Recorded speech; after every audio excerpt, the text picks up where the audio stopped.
काय भाव दिला लसूण? घ्या ना साहेब, 500 रुपये किलो दिला. अरे काय लुटाले काय लोकांना तुम्ही? 50 रुपये किलोनी दे. काय साहेब, शेतकऱ्याचे एखाद्या पिकाचे भाव वाढले की लगेच लुटायला आम्ही तुम्हाला. ज्यावेळेस शेतकरी रस्त्यावर माल फेकून देतो त्यावेळेस नाही तुम्ही काय बोलत. काय काम करता हो साहेब तुम्ही? माझं पुण्यामध्ये सगळ्यात मोठं शोरूम आहे टू व्हीलरचं. अरे वा, 1,00,000 रुपये तरी किंमत असेल गाडीची. हा, मग उद्यापासून 10-10 हजारला गाडी विकून टाका.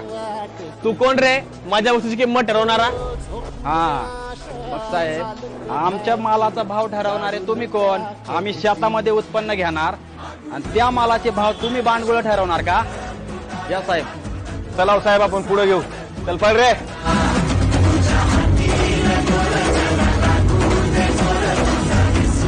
जाऊ द्या, त्यांची लाईट नाहीये.